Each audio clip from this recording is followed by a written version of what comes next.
Assalamualaikum warahmatullahi wabarakatuh. Halo, jumpa kembali di channel tutorial MacMath Mekanika Kekuatan Material. Di video ini, kita akan membahas deformasi atau defleksi yang dialami oleh struktur beam prismatik. Sebelum masuk ke materi, kita review sekilas mengenai beberapa jenis deformasi yang dialami oleh tiap jenis struktur.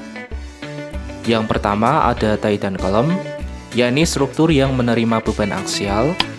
Deformasi yang dialami akibat beban aksial kita sebut sebagai deformasi aksial atau regangan normal.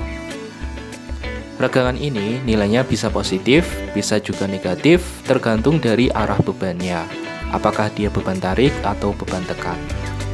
Rumusnya adalah delta sama dengan PL dibagi dengan AE. Selanjutnya, jenis struktur yang kedua adalah shaft yang menerima beban puntir. Jenis deformasi yang dialami dinyatakan sebagai sudut puntir yang rumusnya adalah T dikalikan L dibagi dengan J dikalikan G. Berikutnya, jenis struktur yang ketiga adalah struktur beam. Seperti yang sudah kita ketahui bersama bahwa beam adalah jenis struktur yang menerima beban lentur atau beban geser. Deformasinya kita namai dengan istilah defleksi. Rumusnya apa? Rumusnya agak berbeda dari struktur tie, column maupun shaft. Jadi pada defleksi beam ini kita akan mencari dengan alat bantu yang namanya kurva elastis. Nanti kita akan bahas apa itu kurva elastis. Kemudian dalam menghitung defleksi beam ini juga ada faktor-faktor yang mempengaruhi besarnya defleksi. Nanti kita bahas juga. Lalu yang terakhir, kita juga akan sebutkan 3 metode yang dipakai untuk menghitung besarnya defleksi beam.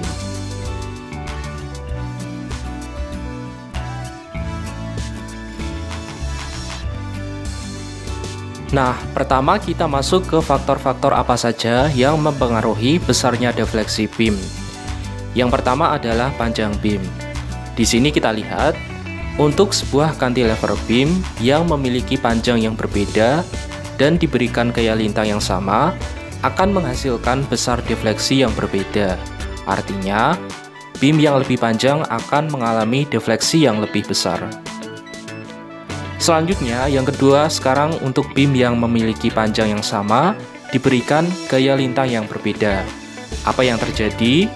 Tentu saja, beam yang diberi gaya lintang lebih besar akan memiliki defleksi yang lebih besar juga. Oke? Nah, sekarang yang ketiga nih, ada beam dengan jenis material yang berbeda. Anggap saja beam yang pertama terbuat dari baja dengan kekakuan sebesar 200 GPa.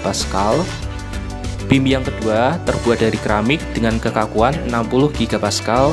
Dan beam yang ketiga terbuat dari kayu dengan kekakuan 10 GPa.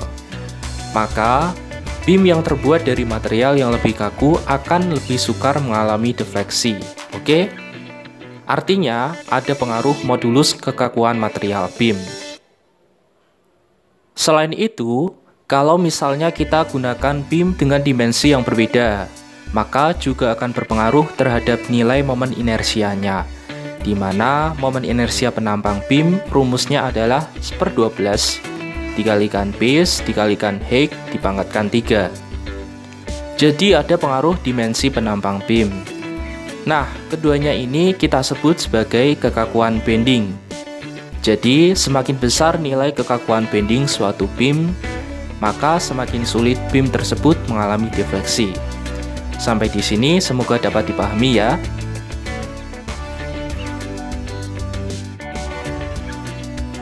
Berikutnya kita bahas alat bantu untuk menghitung defleksi, yaitu kurva elastis. Definisi dari kurva elastis sendiri adalah suatu model atau gambaran yang memperlihatkan bagaimana kecenderungan beam mengalami defleksi.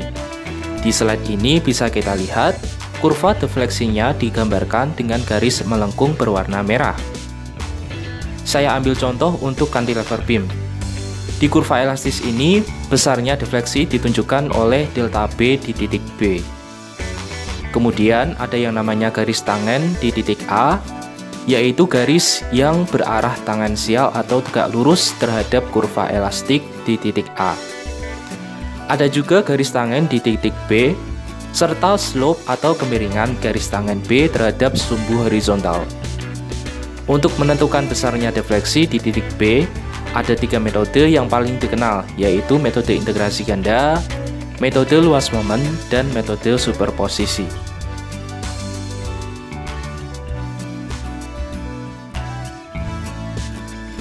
Nah, ini adalah rangkuman dari tiap metode. Pada video berikutnya, kita akan coba mencari persamaan kurva defleksi menggunakan metode integrasi ganda. Sekian video kali ini, terima kasih sudah menonton.